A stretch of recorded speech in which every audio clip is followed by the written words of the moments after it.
Luigi's Mansion 3 is one of the most special games I have ever played in my life, and I cannot wait to convince you as to why I believe that is the case. Starting off with the story, it is phenomenal, and King Boo is actively manipulating the owner of this hotel, Helen Gravely, who is desperately in love with him. He is so vile, and he couldn't care less about Gravely. All he cares about is getting revenge on Luigi for all of the past games. His lust for power and his pure hatred for Luigi drives him to get everyone on the floors beneath him captured and cost Helen her very life in this amazing hotel. The boss ghosts don't even really care about Luigi, but because they have the elevator button to the next floor, Luigi has to capture all of them just to get to King Boo, and this is all King Boo's fault. They do an excellent job of making him a villain you would actually want to defeat. In standard Mario games, obviously you are motivated by rescuing Peach from Bowser, but there isn't any real depth behind most of his actions. I don't really care about defeating Bowser, I simply play the game to its conclusion because it's fun, and I want to save Peach, of course. That is the main reason I play Luigi's Mansion 3 to its conclusion as well, the gameplay. But I always felt a little bit more connected to King Boo as a villain. I genuinely want to take him down, and I really want to go back to Helen Gravely for a minute because I find her story so freaking sad the more I think about it. I imagined in this world full of ghosts that the name of King Boo must be legendary. Everyone knows who he is, and they all know how mighty he is. Gravely, who must be so alone and just lonely in general, desires to be with someone. And she must have heard of King Boo and developed some sort of infatuation for him and the myth that he is. She even redecorates the entire top floor to commemorate him, and it's incredibly impressive and slightly creepy. She must have tried so hard to get into contact with him, and he finally responded, which must have made her feel so amazing. It must have been a dream come true for Helen Gravely. But because of King Boo's actions against Luigi, it all goes to waste, and she completely loses everything. All because King Boo was using her to get what he wanted. He was so manipulative, and if you really think about it, this story goes way deeper than I have ever seen anyone talk about before. This game highlighted King Boo's evil side through both his actions and his excellent updated design. Before we move on to the next segment, make sure you like and subscribe to today's video. It helps out the channel and myself so much. Make sure to join my membership program if you want early access to these videos and just to support the channel overall. I appreciate you guys so much. Back to the video. The graphics are the best the Nintendo Switch has to offer, and I still have no clue how Next Level Games managed to pull that off. The art style and animations are so fluid and adorable. Luigi is more lovable than ever in this game, and it is so much easier to get immersed in this world because of how excellently the game presents itself.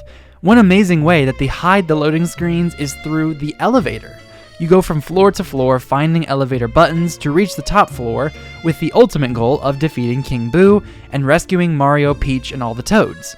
Instead of just giving us a loading screen in between floors, we actually get to run around this little elevator space while we're waiting to get to the next place and just marvel at how good Luigi and this environment looks. The mirror is a massive flex by the developer's part, showing off how much work they truly put into this game's graphics. A lot of people will also say that graphics simply don't matter in response to Sony and Microsoft constantly working to make the most realistic games ever. I just think that so many people hate the idea of a $700 top-of-the-line console just so you can see like an extra blade of grass 5% more clearly, so a lot of Nintendo fans have swung really far in the opposite direction, just saying that graphics don't even matter at all. And I agree, gameplay should always come first, but graphics, in my opinion, do really matter. If this game looked like a Pokemon game, I wouldn't like it nearly as much as I do. It's the art style and perfectly optimized graphical power put together that makes this game as charming as it is. And I'm not saying we should be able to see every single particle of dust floating in the air at all times, although that is a nice touch if they could do that for the next game. I'm just saying it's nice to appreciate good graphics and amazing art direction when they work so perfectly in tandem like they do in Luigi's Mansion 3. And speaking of things that work in tandem with great graphics, the music and sound design of this game are excellent. Luigi's little humming and screams of terror and the pitter-patter of his feet are phenomenal. Everything about the sound design is so satisfying, especially from the poltergeist. The air swirling or spitting from the nozzle sounds so realistic and encourages me to keep using it wherever and whenever I can. I also use so many of these music tracks in my videos because they are just so funky and easy on the ears. It's not too distracting either, which some other games have a lot of problems with, just too gaudy music that kind of distracts you from whatever you're supposed to be looking at. Every song of every floor works perfectly with the atmosphere that they are trying to convey. Overall, excellent sound design, excellent music. And of course, the gameplay is refined to its core and supersedes the feeling of both previous games. On top of the regular sucking ghost actions, they added a bit more depth to the overall moveset. Luigi now has a plunger he can stick onto breakable surfaces or ghosts. Once it's stuck on them, he can pull it with the A button to break off whatever you were trying to get through or to just annoy ghosts. It is incredibly easy and satisfying to pull off and is a perfect evolution of the gameplay. Also new to the game is the burst ability, where you have air that is pushed out of the bottom of the poltergeist, which allows Luigi to get a few seconds of air time to avoid oncoming attacks and obstacles. This one doesn't feel as good to use in my opinion, especially considering you are still just stuck in the same spot and have no mobility options until you hit the ground. Which kind of makes it a risk-reward option. If you ignore it, you will keep getting hit, but if you use it and mess up the timing, you'll be totally out of position and will also get hit. So it's just not as satisfying to perfectly time the jump, which can make situations where I'm forced to do it a bit tedious. The last new ability is the slam ability, where after holding onto a ghost long enough, you can slam them onto the ground or into another ghost and cut off a substantial chunk of their health. I kind of have the opposite problem with the slam ability than I did with the burst one. It feels really great to use, and once you get the timing down, you can defeat a bunch of ghosts in a single slam session, and it's just overall incredibly satisfying, but at the same time, it makes the game a bit too easy once you've learned how to do it right, every time. I'm not asking for Dark Souls levels of difficulty here, and I even think it's a bit rewarding to learn the system and take down ghosts faster because of it. It's like you just are getting rewarded for knowing how to beat the game better. But if they had made it like 30% less powerful or given the ghosts a bit more health, I think it would have resulted in a more satisfying combat experience overall. The other major part of the gameplay comes in the form of just exploring each floor of the hotel. Sucking up money, solving puzzles to get gems, searching every nook and cranny to find secrets, it's just all so addicting. I love walking through these perfectly crafted areas and discovering every little detail. Slamming down trash cans, knocking over vending machines, and sucking up curtains are joyfully ingrained into my muscle memory. Even finding the hidden booze can be fun and spice up the gameplay a bit. The last part of this section is the boss fights with all of the different portrait ghosts. I have a lot more to say about their designs and the lore of this whole place in the next section, but I want to touch on the actual fights with them before I move on. I think a lot of them can be a bit underwhelming and too easy to defeat, and most of it just chalks up to finding the one way to defeat them and doing that 3 times in a row, with the third time being a little bit more different as they get angry. The movie floor, where the final boss in this big city against Godzilla, is an amazing and creative way to end a floor, and I wish they had found more ways to incorporate creative boss fights like this, and I hope they do it again in the next installment, except a little bit more often. Maybe we could even team up with the portrait ghost to defeat whatever is causing the problems in their area, like some sort of partner system. Oh man, that would be so cool. Imagine being alongside this ghost who loves boxing and beating up some bigger boxing ghost. We could even go through entire towns filled with friendly ghosts who are willing to help your cause, and that would be so much fun. Lastly, the King Boo fight is just pretty underwhelming. You go through all of these expertly crafted areas just to reach the roof and fight him with this boring background and a weird added timer.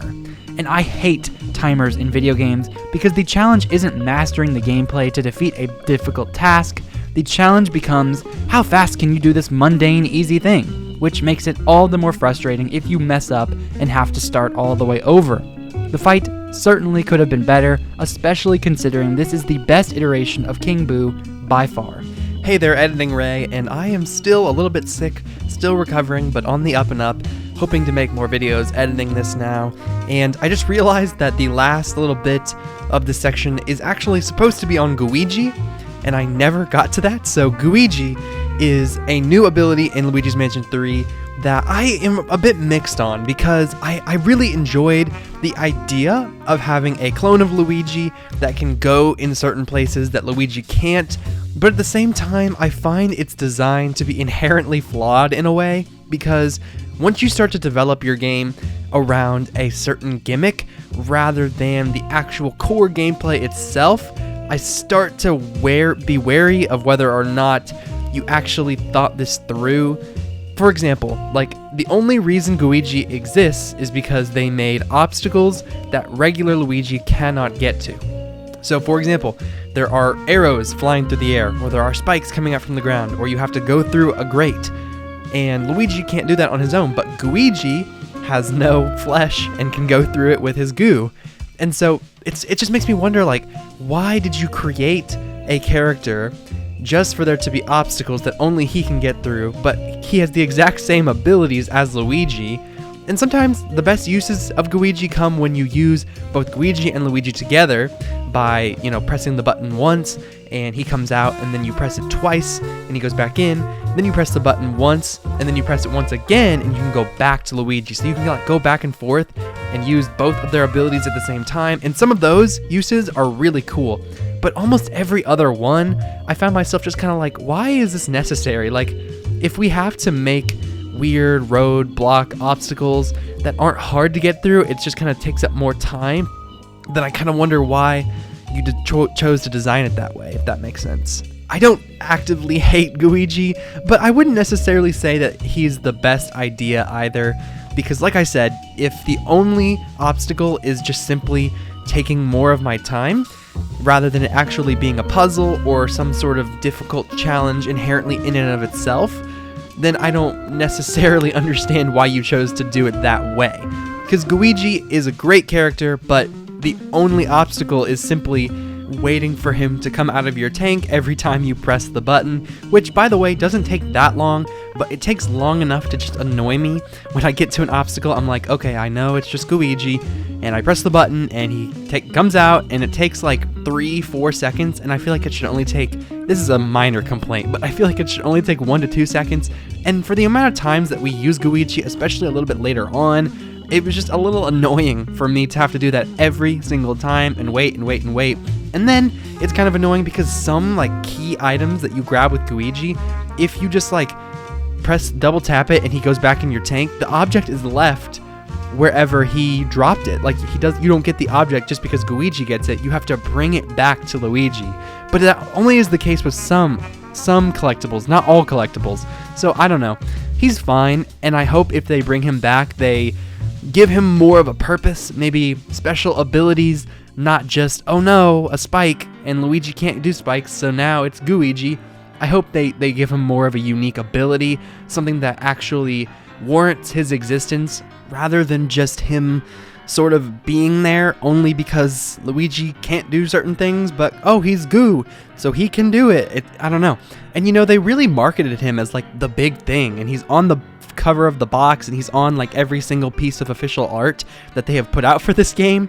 And for him to just kind of be an excuse for a puzzle, an excuse for an obstacle, rather than an integral part of the system, because like they use him a lot early on, I believe, in the mall and with all of the grates and such. But you know, you're gonna find the same kind of things where you just go through tubes and you get money and all that, but it almost felt like they ran out of ideas for him. I kind of just think that the reason I am even recording this right now speaks to why I'm not the biggest fan of Luigi and why I think they could have done a whole lot more with him, or just not included him at all, because he was just kind of forgettable. And that's a shame, because he was on the box cover, a big part of that game, and I almost forgot to even talk about him in my review/video about Luigi's Mansion 3 and why I love it so much.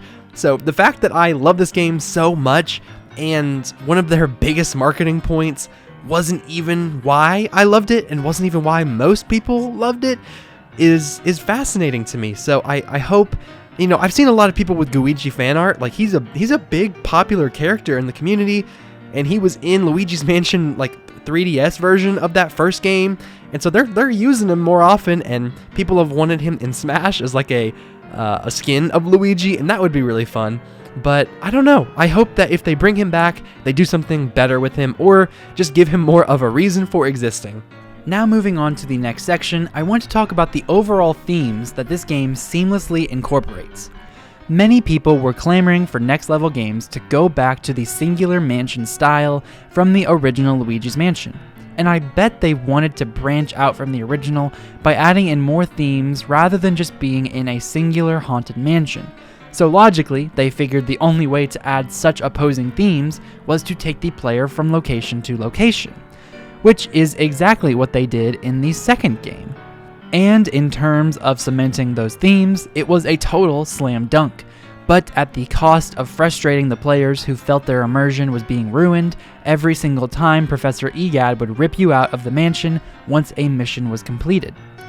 Luigi's Mansion 2 had strong visual identity because each mansion was allowed to be its own thing, and the devs wanted to continue flexing those creative muscles, but they knew they would have to do it in a different way.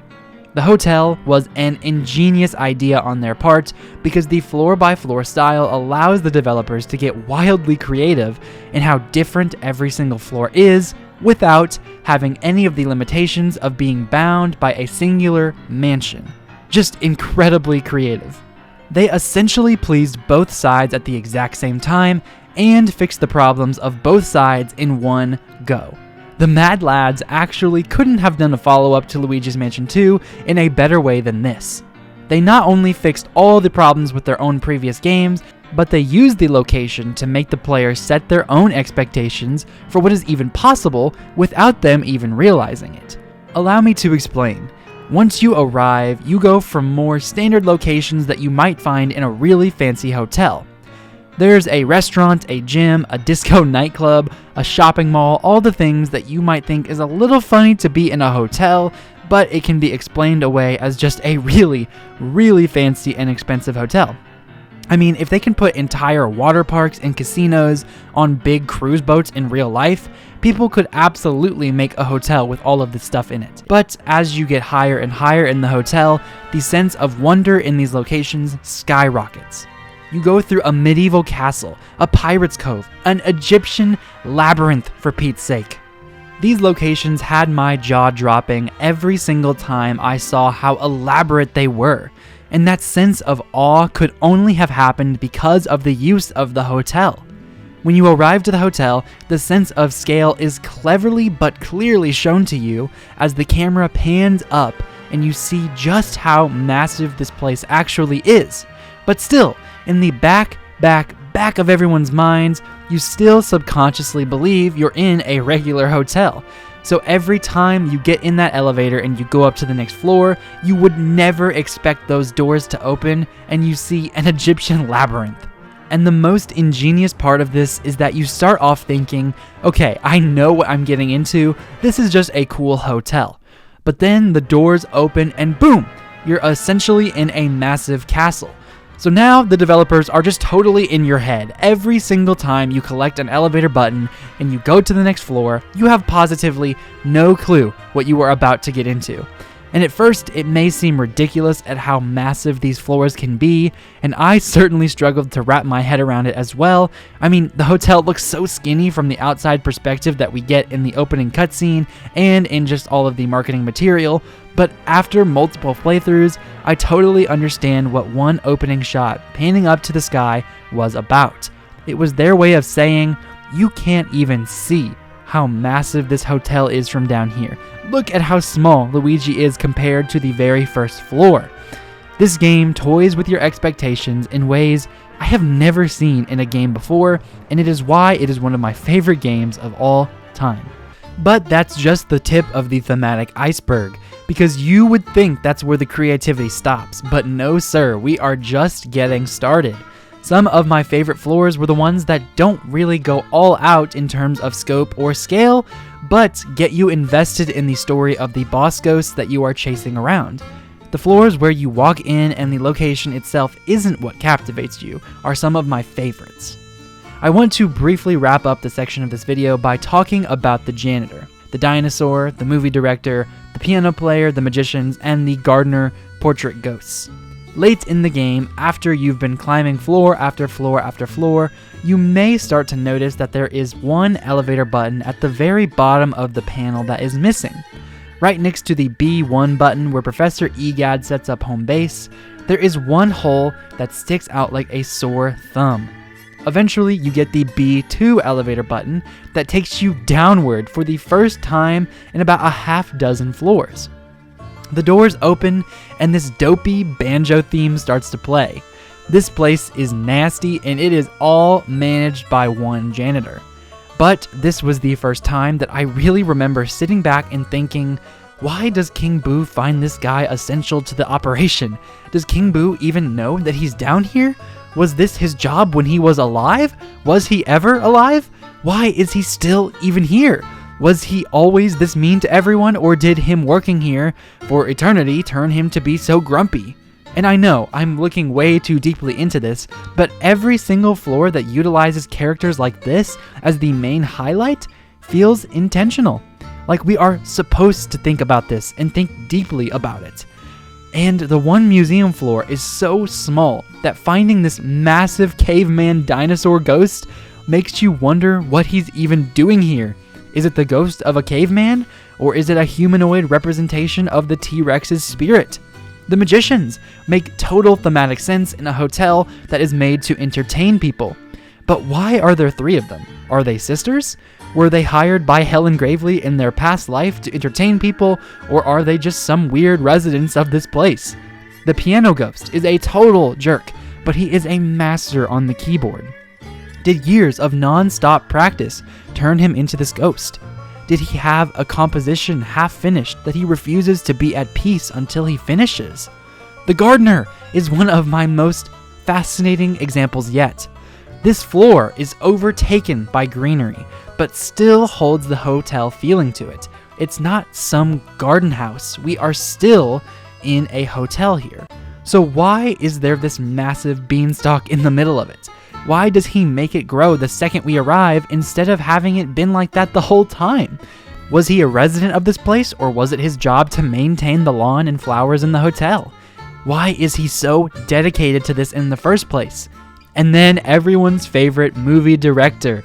This is like the only ghost in the entire series that is actually nice to Luigi, and all he wants to do is make the freaking best movie he has ever made, and he is waiting so patiently for what seems like an eternity to have someone act in it.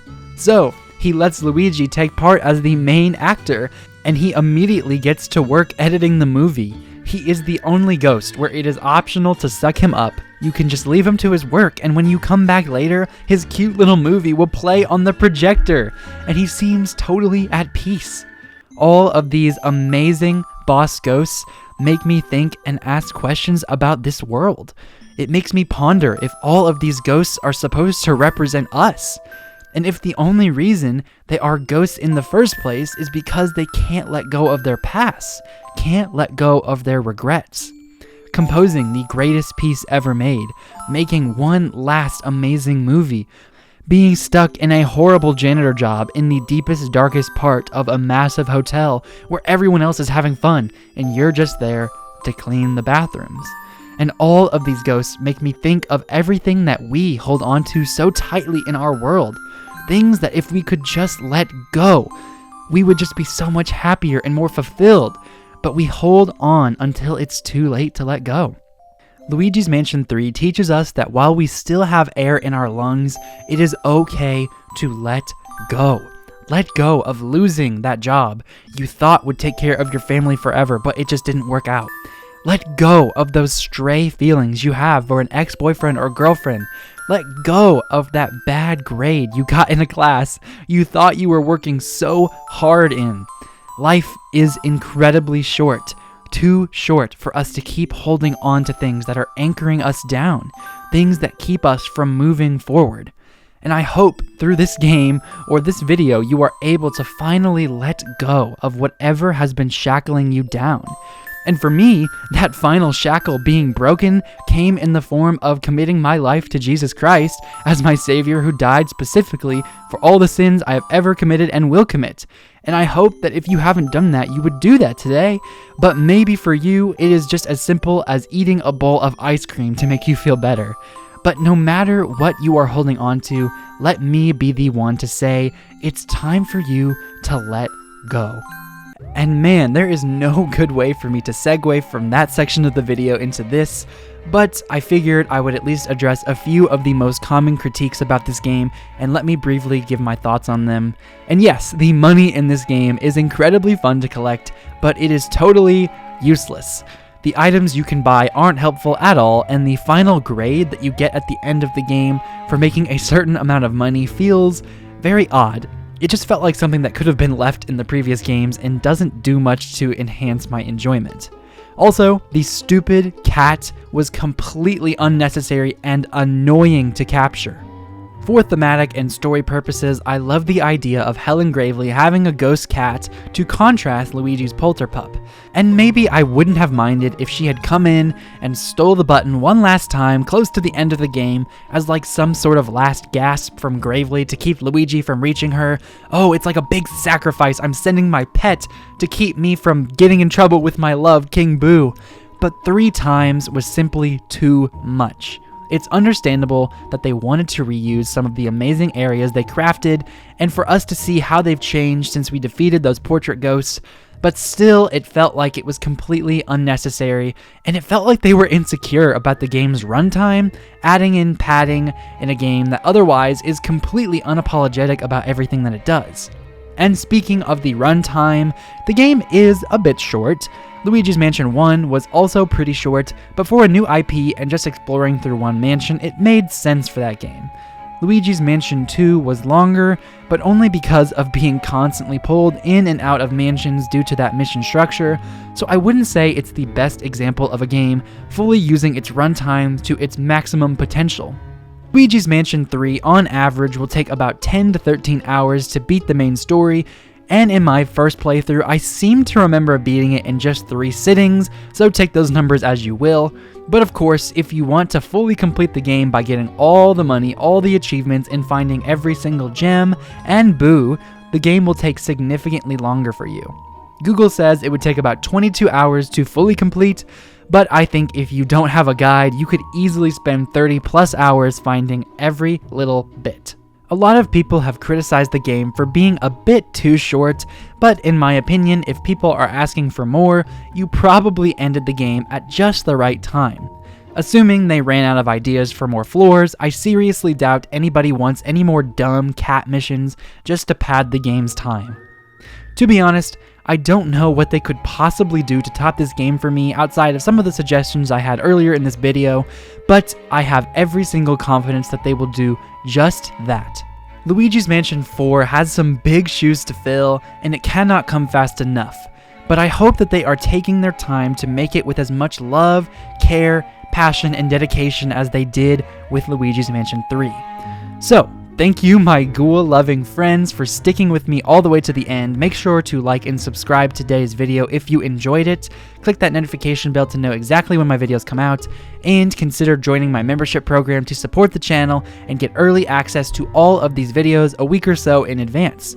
If you like this video, check out my review on Luigi's Mansion 2 HD on the left of your screen, or check out one of my playlists on the right. This has been Ray's Nintendo Talk. I have been Ray, and I will see y'all in the next video. Have a great day.